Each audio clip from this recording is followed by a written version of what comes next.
लेकिन डीमार्ट को जिन कंपनी से कंपटीशन मिलने की बात की जा रही थी, क्विक कॉमर्स से कंपटीशन की बातचीत की जा रही थी, यानी कि जोमेटो हो गया या फिर स्विगी हो गया, एक की कंपनी है क्विक कॉमर्स में ब्लिंकिट, एक की है स्विगी इंस्टामार्ट। आज हम देख रहे हैं कि स्विगी में भी कमजोरी है, जोमेटो में भी कमजोरी है।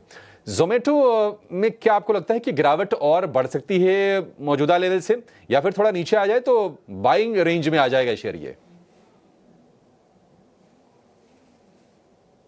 देखिए, जोमेटो की हम बात करें तो स्टॉक ने एक डबल टॉप बनाया 300 रुपए के करीबन, और उसके बाद लगातार स्टॉक एक करेक्शन मोड में चल रहा है। बट ये स्टॉक का अभी भी मेजर जो सपोर्ट है वो करीबन है 264 के करीबन, which is a 61.8% Fibonacci retracement level of the entire rally, which started from 239 to 305 तक ये लेवल गया था। तो उसका जो 61.8% फिबोनाची रिट्रेसमेंट लेवल है वो 264 के करीबन आ रहा है। तो जब तक ये शेयर 264 के ऊपर ट्रेड कर रहा है, मुझे स्टॉक में अभी भी कोई पैनिक नहीं लग रहा है। अगर 264 के नीचे अगर ये शेयर चला गया तो फिर हम ये स्टॉक में एक मेजर करेक्शन देख सकते हैं, और इन दैट केस वो स्टॉक नीचे में 245 से लेके 240 तक भी जा सकता है।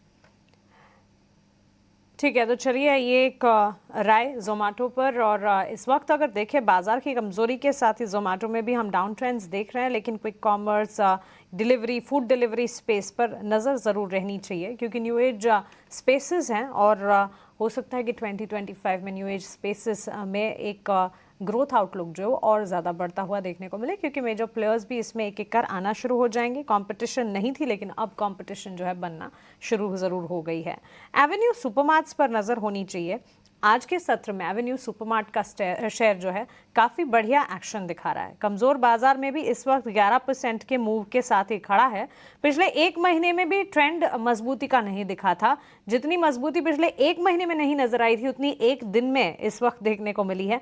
4165 तक जाने के बाद इस वक्त हम देख रहे हैं 4028 के आसपास ऊपरी स्तरों से हल्की सी मुनाफा वसूली जरूर देखने को मिली है, लेकिन इंटैक्ट हैं आज के सत्र में कंपनी के जो अपमूव्स हैं। अब इस मजबूती के पीछे की वजह है बिजनेस अपडेट और साथ ही CLSA की ब्रोकरेज रिपोर्ट। दोनों ही चीजों से जुड़ी सारी की सारी जानकारी। अभिषेक, शायद आपने डीप डाइव रिसर्च की है, बिजनेस अपडेट इतना अच्छा रहा कि स्टॉक प्राइस में इतनी अच्छी मजबूती देखने मिली। मानसी, देखिए, डीमार्ट का नाम बहुत ही इज्जत के साथ लिया जाता है। राधा कृष्ण दमानी की कंपनी है, 2.5 लाख करोड़ रुपए का मार्केट कैप है। मुझे वो IPO और लिस्टिंग की डेट भी बहुत ही सही से याद है कि उस दिन क्या हुआ था, और बहुत ही अच्छे से रिवॉर्ड किया है अपने निवेशकों को। लेकिन सितंबर के बाद हुआ ये कि शेयर में हमने एक तरफा बिकवाली की चाल देखी है। और दरअसल हुआ ये था कि सितंबर तिमाही के नतीजे कमजोर आए थे, और जब नतीजे कमजोर आए तो कहीं ना कहीं चिंताएं ये जाहिर की गई कि जो क्विक कॉमर्स कंपनियां हैं, जेप्टो, स्विगी, इंस्टामार्ट, ब्लिंकिट, इनसे इसको बहुत ही तगड़ा कंपटीशन मिल रहा है, और उसके चलते लगातार निवेशकों का भरोसा टूटता गया।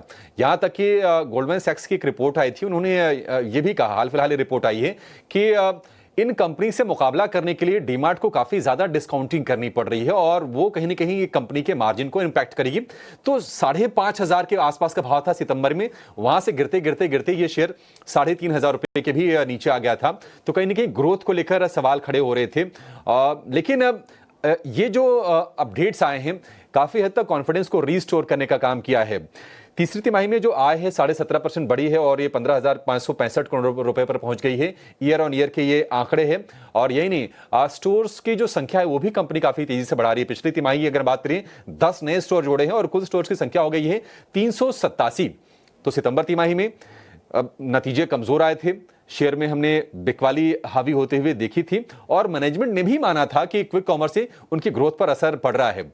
लेकिन कुछ जो बड़े दिग्गज ब्रोकरेज हाउसेज हैं, जैसे कि CLSA और मोतीलाल, दो ऐसे रिपोर्ट्स हैं जहां पर टारगेट 5,000 रुपए से ऊपर के निकल के आए हैं। CLSA का भरोसा बरकरार है। CLSA ने जो रेटिंग दी है और परफॉर्म की रेटिंग को बरकरार रखा है, और टारगेट दिया है 5,360 रुपए का। इसके अलावा मोतीलाल ओसवाल के भी टारगेट 5,000 रुपए से ऊपर के हैं। CLSA का यह कहना है कि प्राइवेट लेवल के जो ब्रांड्स हैं कंपनी के पास, उसके चलते ये कंपटीशन में बनी रहेगी, और जो भी कंपटीशन क्विक कॉमर्स इमर्ज हो रहा है उसका अच्छे से सामना भी करेगी। प्राइवेट लेवल वो ब्रांड होते हैं जो जिनका कंपनी के स्टोर्स के साथ या फिर कंपनी के साथ एक्सक्लूसिव टाई अप होता है, वो उसी स्टोर में, उसी कंपनी के स्टोर में बिकते हैं एक्सक्लूसिवली। तो ये एक चैनल, एक नेटवर्क बहुत ही तगड़ा है डीमार्ट का, और इसके दम पर आगे ग्रोथ आती रहेगी। अगर हम शेयर के चाल की बात करें तो 6.5% एक महीने में आपको ऊपर दिखेगा, 6 महीने में करीब 15% के आसपास की गिरावट दिखेगी, क्योंकि शेयर ये थोड़ा निराश किया, अंडर परफॉर्म किया है बाजार को भी, और एक साल में 4% के आसपास के, 4-5% के आसपास के हल्के से गेन्स हैं शेयर में। लेकिन कहीं ना कहीं आज जो अपडेट्स हम देख रहे हैं और उसके बाद शेयर की जो चाल देख रहे हैं, मतलब प्रॉफिट टेकिंग नहीं आ रही, ये अच्छी चीज है। कई बार क्या होता है ना, शेयर ऊपर खुलते हैं, इंट्राडे में ऊपर जाते भी हैं, लेकिन सस्टेन करना ये दिखा रहा है कि नहीं, डीमार्ट को लेकर निवेशकों का भरोसा थोड़ा सा रीइंस्टेट जरूर हुआ है Q3 की अपडेट। लेकिन ये सारी की सारी रिसर्च इन वेरी क्रिस्प आपने बता दी, और इनफैक्ट अगर देखें ट्रेंड भले ही 1 महीने 6 महीने के हम देख रहे हैं कमजोरी वाले हैं, लेकिन फंडामेंटल्स जैसे अभिषेक भी बता रहे हैं काफी रिस्पेक्ट से लिया जाता है इस ब्रांड का नाम, और ऑलमोस्ट डेट फ्री कंपनी है। Good profit growth on a CAGR basis करीब 20% पिछले 5 सालों में सालाना आधार पर कंपनी ने रिटर्न्स दिए हैं। इसके अलावा भी सेल्स ग्रोथ भी अच्छा खासा ही देखने को मिला है।